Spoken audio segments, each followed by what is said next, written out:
Hey you guys, so today I'm going to be talking about blood glucose.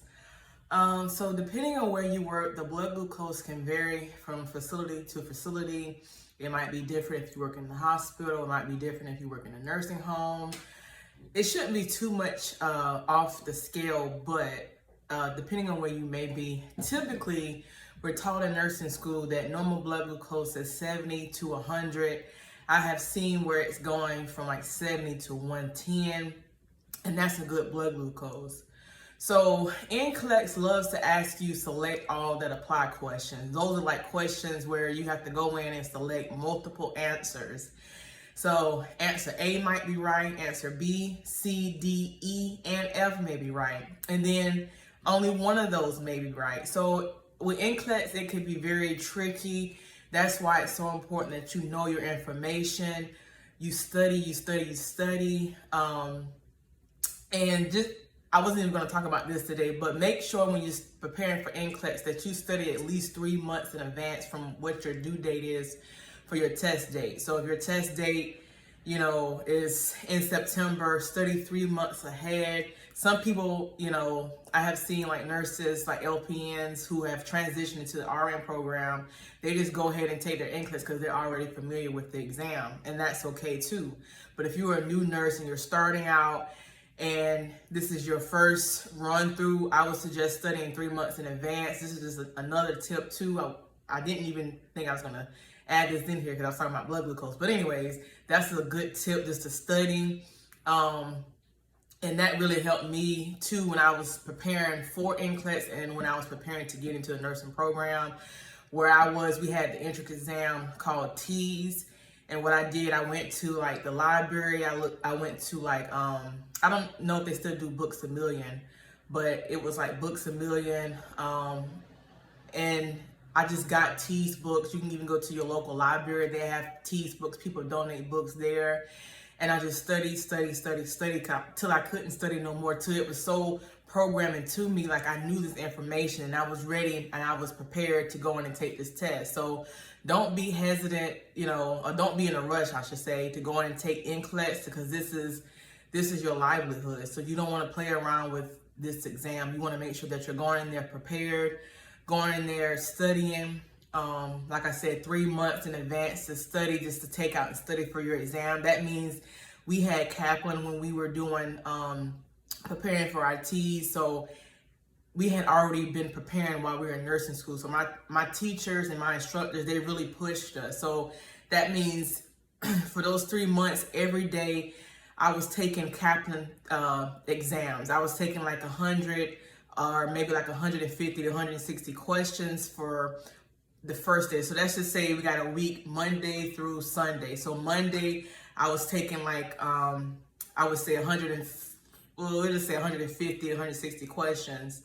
And then I would just take questions that day. And then I wouldn't sometimes if I had time, I would start some of the rationales. And then the following day, that Tuesday, I would go in and actually study the rationales, because why?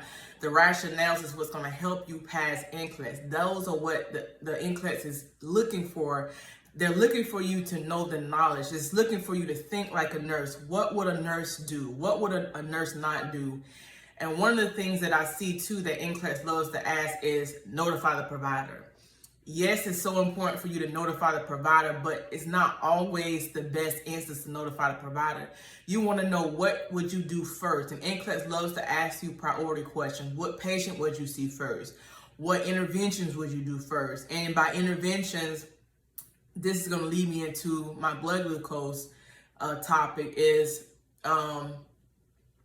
you have a patient whose blood glucose is 32.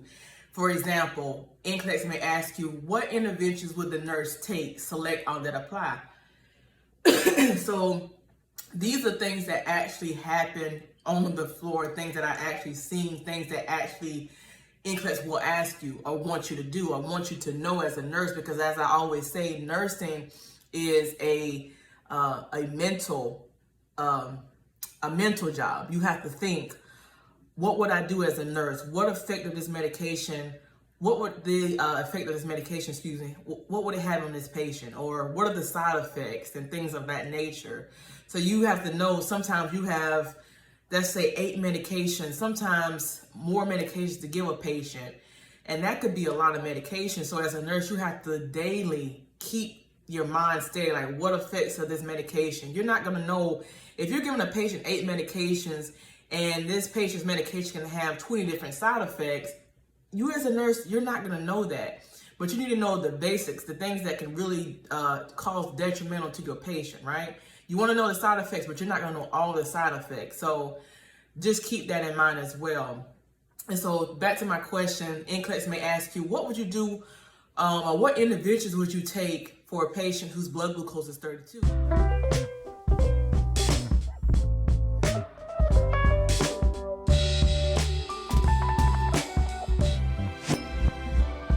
So a normal blood glucose, like I said, is typically 70 to 100. Sometimes it may be 70 to we'll say 110. Depends on where you work. So anything less than 70, hypoglycemia. Anything less, over 100, it's going to be hyperglycemia.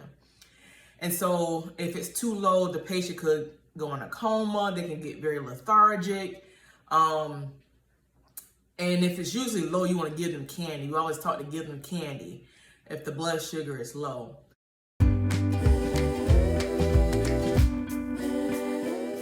So what steps would I take? So one step that you're going to take is you're going to do the 15.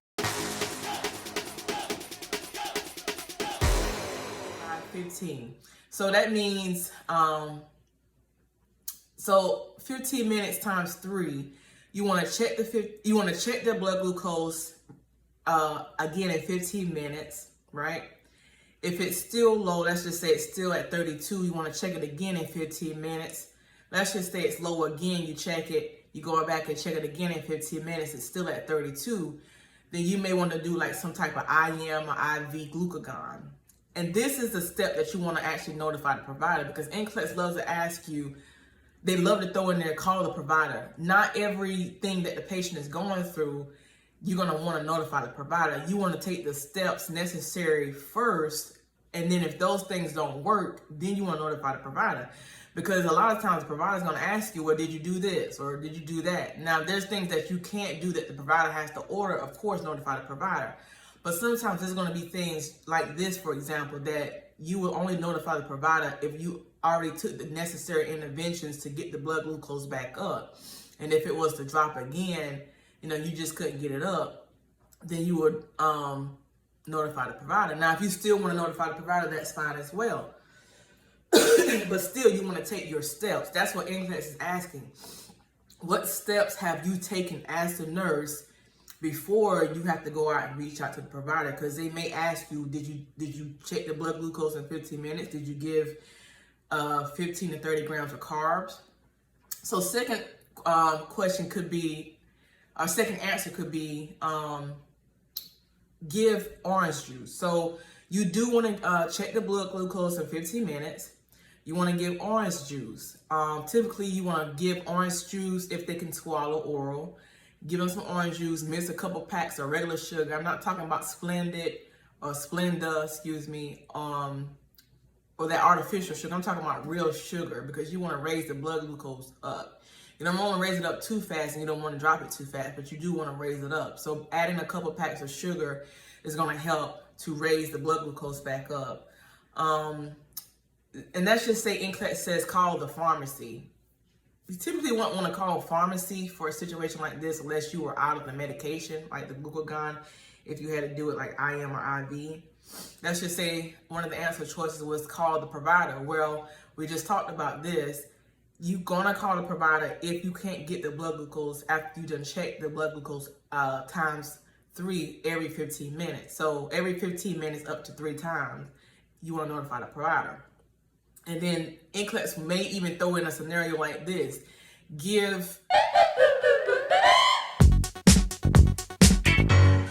Let's just say give 10 units of sliding scale low dose insulin because the blood glucose is extremely high. That is a no-no. That's why it's so important that you know what your ranges are. 70 to 100, 70 to 110 is good. I also see where a lot of providers, if the patient's blood glucose is normal, they may be getting sliding scale insulin. They may be getting like an additional dose of Novolol to kind of cover if their insulin has, or their blood glucose has been very high. They may even be getting metformin. So sometimes the providers may put parameters on metformin to hold metformin if it's less than, let's just say the blood glucose is 120.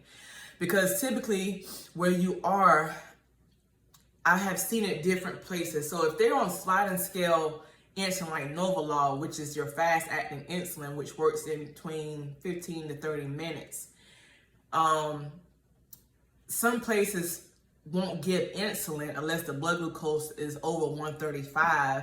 And I have seen it where places where they won't give insulin unless it's over 175, meaning if it's 135, we'll just say to 200, they may get 1 unit of Novolol. Or if it's less than 135, you don't give them any insulin, right? Or their sliding scale may be 175 to, we'll say 201. They may get up to 1 unit of Novolol. So like I said, the scale may range from place to place, facility to facility. So make sure that you know that. So these are actual scenarios that you would want to take. So if a patient's blood glucose, you guys, is 32 where you work, remember 70 to 100 is a normal blood glucose. Anywhere between that or 70 to 110, depending on where you are. So your steps, your interventions for a patient whose blood glucose is 32, you want to do the 15-minute rule. So every 15 minutes up to 3, you want to check the blood glucose. If you check it again in 15 minutes and it's like it went up to 80 because you gave your orange juice with the regular sugar, and it's up, then the patient pretty much can increase it then, because by that time the patient will have their breakfast tray, and that food that they eat for breakfast is going to raise their blood glucose up too. A nursing tip that I also noticed too is sometimes people think that because you don't eat, your blood glucose will fall down. But I have seen in instances where stress on the body, a lady had a blood clot, and this lady was a diabetic. And so the lady was saying that her blood glucose is typically normal at home, but while she was in the hospital due to the blood clot in her arm, her blood sugar was like 200s. And that was very, very high, that she said was for her because she's never that high. So I want to also say another thing was, and she wasn't even eating that much. So another thing too is I noticed that if a patient is not eating, or if they have like stress from the body, it can also cause the blood glucose to go up. So it's not necessarily saying that the patient is a diabetic because their blood sugar is high. It could also be due to stress on the body, and the stress on her body was due to the blood clot that was in her arm. And so I just want you guys to be aware of those types of things and to understand that different things affect different people at different times, so, or in different ways. So just be aware of those types of things. So I just want to get on here and encourage you guys today, educate you guys to be aware, and to never give insulin to a patient whose blood glucose is 32. You don't want to do that. You want to raise it up. You know, you want a high blood glucose versus a low blood glucose. So just be aware of these tips. So with a low blood glucose, I want to explain again. If you have a blood glucose of 32 or anything less than 70, you want to do these necessary steps. So 1, you want to recheck the blood glucose in 15 minutes. 2, if they can have anything by mouth, you want to give them some orange juice, add a couple of packs of sugar. 3, you do not want to give them insulin. That's a no-no. And if it's so severe where you're checking it 15 minutes times 3 and it's still low, then you want to notify the provider. So my name is Natasia Lund. I'm your host of the Eccentrics Beings podcast. I pray that this video helps you or helps someone that you know who may be a diabetic. And I pray if you feel led to share, like, comment, or subscribe. And I will catch y'all in the next podcast or YouTube video. All right, you guys. Love you. Be blessed.